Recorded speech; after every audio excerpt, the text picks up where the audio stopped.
Amigos, muchas gracias por seguir en nuestra sintonía. Como les anunciamos, ya se encuentra con nosotros Omar Chejade, que ha estado, como me cuenta, pues efectivamente con el pleno hasta las 2 de la mañana. Omar, buenos días. Gracias Enrique por la invitación. Ha sido una jornada bastante larga y bastante cargada, me imagino. Penosa, ¿no? Penosa, claro. Porque, fíjate, más allá de que tengamos o no razón de sancionar a una determinada congresista, es un colega, ¿no? Es un par, ¿no? Y no es una tarea bastante grata o auspiciosa, ¿no?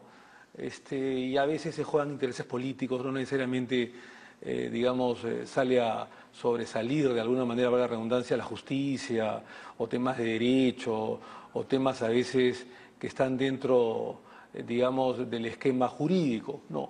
A veces yo creo que las comisiones de ética funcionan como comisiones políticas. Fíjate tú que en el caso del señor Lay, ella tenía intenciones de candidatura presidencial, ¿no es cierto? Claro. Entonces a veces esa rigurosidad que él, sobresalía o que de alguna manera decía o aparentaba tener, de alguna manera a veces se confunde con trasfondos políticos, ¿no? Entonces, yo no quiero decir de que los señores Heriberto Benítez o el señor José León hayan estado mal juzgados o mal sancionados. Lo único que digo es que son temas penosos, son temas poco gratos, como tú bien has dicho, y que a veces se confunden con unos trasfondos políticos, porque hay que decirlo también. O sea, está de por medio la mesa directiva. Y según los cálculos de la oposición, tanto Benítez como León, y alguno más que va a venir seguramente entre hoy día y la próxima semana, eran supuestamente votos a favor del oficialismo, ¿no es cierto? Entonces, claro, hay un trasfondo político ahora, que no hay que negarlo, ¿no? Sin duda, pero como afirmas, es una sanción política. Sí, claro. ¿No? Y había de alguna manera una presión fuerte, casos efectivamente que uno veía pues pública, en la arena judicial, qué pasaría, pero eran dos casos cuestionados, sí, ¿no? Sin duda, con sin argumentos. Sin duda alguna. No, yo no estoy cuestionando en sí las resoluciones o los acuerdos que ha tomado el Pleno o la Comisión de Ética. No, te repito, no estoy poniendo en tela de juicio. Lo único que digo es que son casos penosos, porque son colegas, son casos poco gratos, son casos debatibles, ¿ah? O sea, no hay una verdad absoluta. Pero sí quiero decir de que también hay un tufillo de trasfondo político por parte de ciertos adversarios o ciertas personas de diferentes tiendas políticas que hacen un cálculo político. Son votos menos que para ellos son votos más a favor de una elección a la mesa directiva. ¿Cómo se está viendo eso? Porque ya evidentemente esto de alguna forma también abre, digamos, a lo que sería, yo sé que eso se resuelve muy en julio, ¿no? Todo el tema de mesa directiva, en realidad es pocos días antes. Una semana antes, ¿no? Pero evidentemente el oficialismo va a apuntar a mantener la mesa directiva y la oposición claramente más envalentonada de alguna forma en...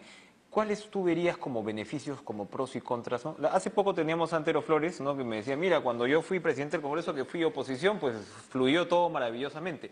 ¿Se está sopesando aquello? Antero Flores es, aparte de ser un amigo, es un hombre de derecho, un hombre justo, que no tenía cargas políticas negativas, ni a favor ni en contra, y que trató de alguna manera de coordinar, de una mejor coordinación, a pesar que no era de Perú posible en ese momento, gobierno del presidente Toledo, una coordinación entre el Poder Ejecutivo y el Poder Legislativo por el bien del país. Él sostiene eso, ¿no? Que había era un hombre bisagra de alguna forma. Y tenía una visión de Estado, una visión de agenda país.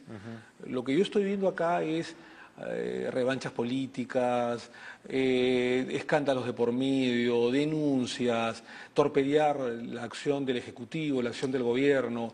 Y claro, porque hay un juego que de alguna forma, o hay un tablero que se ha adelantado claramente, y lo adelantó el premier cateriano, ¿no? en su mensaje o en su discurso de voto de confianza, que este Ejecutivo está resuelto a no ser un pato rengo, ¿no? Como dicen los gringos, ¿no? Un lame duck, un pato rengo, digamos, paralizado de alguna forma ante una campaña electoral, ¿no? O sea, este gobierno, el Ejecutivo, lo que dice es que pretende gobernar hasta el final. Entonces, evidentemente, una mesa directiva en manos de una oposición que en este caso de repente no tendría pues las mejores relaciones con el gobierno, pues plantearía otro escenario. Ojalá que eso no sea así, ojalá que podamos mantener por el bien del país y por el equilibrio político, la estabilidad política, la presidencia y la mesa directiva. Si no es así... ¿Tienes un candidato o no?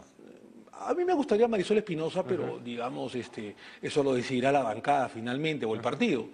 Independientemente de ello, lo de Marisol Espinosa yo lo he venido manifestando incluso el año pasado. Pero independientemente de que sea cualquier colega de la bancada, yo creo que debemos mantener la estabilidad política y si lo tiene o asume o, digamos llega a la asunción del cargo de la presidencia de la mesa directiva un colega de oposición, ojalá que tenga ese equilibrio emocional, político, de poder tratar de acercar al Ejecutivo con el Legislativo por el bien del país. O sea, no porque comience una campaña electoral de cara a las elecciones generales de abril de 2016, vamos a tratar de torpedear al gobierno su último año, que no es Pato Rengo, porque por algo ha sido elegido 5 años. Por algo estás elegido constitucionalmente. Claro, 60 meses, día, o sea, no es 59, no es 58, no es 55, son 60 meses. Y por tanto, Enrique, yo creo que debería haber una madurez, sea quien asuma la presidencia del Congreso, de tener, digamos, el camino libre para pensar en el país, en el Perú, antes que los intereses subalternos o políticos, ¿no? Un escenario interesante.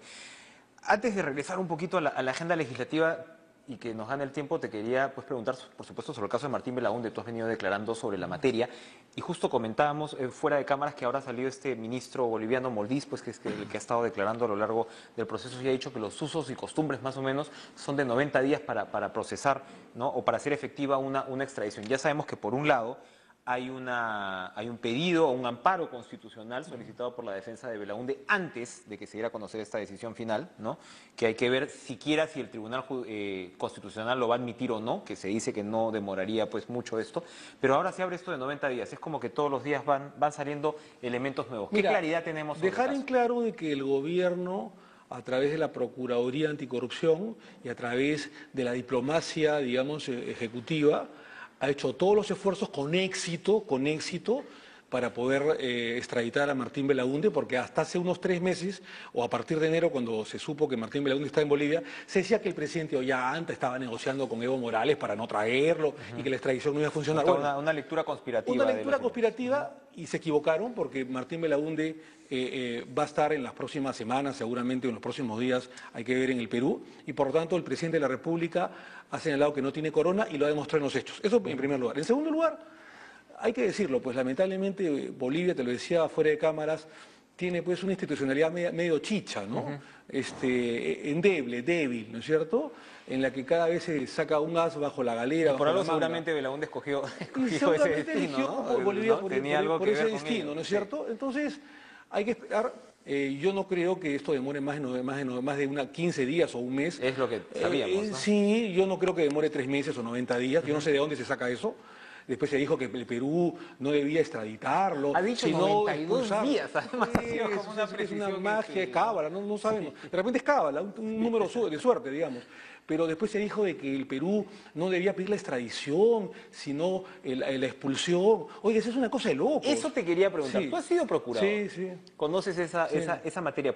¿Qué pasó ahí al final? ¿El Perú ha jugado las dos cartas y Bolivia ha privilegiado el tema finalmente de la extradición? Porque cuando Evo Morales dijo, si quieren pues que lo expulsemos, retiren pues la extradición. ¿Eso habría un riesgo para el Perú? ¿Qué cosa pasó ahí? Sería bueno que lo aclare. Eso me parece que no lo dijo Evo, sino su canciller, Choquehuanca, y algún ministro por ahí.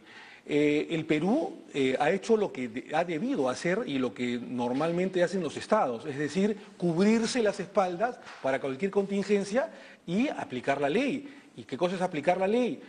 Solicitar activamente un pedido de extradición activa, que es lo que correspondía y que es lo que corresponde. Entonces el Perú ha actuado de acuerdo a ley. ¿En qué momento habría entrado ahí el tema de la expulsión, la figura de la expulsión como posibilidad? ¿Qué habría tenido que pasar? Un tema político, una desmedida, exagerada declaración de un ministro que no sé de dónde sacó ese tema, que más que jurídico es política su declaración, pero si Bolivia hubiese tenido la intención de expulsarlo, así el Perú hubiese pedido, como lo hizo, la extradición activa, el gobierno boliviano lo pudo expulsar con solicitud de extradición o no.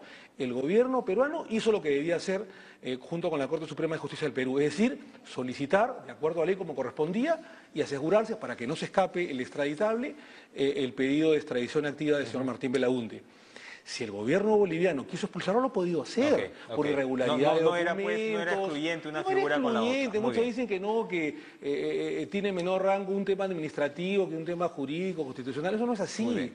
¿no es cierto? Entonces yo creo que hay que guardar la calma, es un momento de tranquilidad y de aceptar, incluso para los agentes de la oposición, que el gobierno peruano tenía la razón, que no había ningún temor y que ha llegado a buen puerto esa solicitud activa de extradición contra Martín Belaúnde, ¿no? Muy bien, se nos queda en el tintero pues la agenda inmediata parlamentaria, ya nos has contado Sí, un hay poquito temas de cómo, justicia, ¿no? presupuesto, Y esperamos, por supuesto, facultades legislativas. facultades legislativas, Así es. yo creo que es el plato fuerte pues, de los próximos días. Y yo creo que acá hay que pensar en el Perú y no en intereses subalternos. Hay temas de seguridad ciudadana, temas tributarios, temas de economía, que creo yo que la oposición, incluso la más recalcitrante, debería apoyar, ¿no? Ya saben ustedes si va a pedir cuestión de confianza a Pedro Cateriano para... No lo sabemos, se sabe. no lo Es una sabemos. posibilidad. Es una posibilidad que no hay que descartarla, Muy ¿no? bien. Ok, Omar, muchas gracias. Estamos en Muchas contacto, gracias. estamos conversando. Son las 8:01 de la mañana en punto. Nos vamos a los titulares de la hora.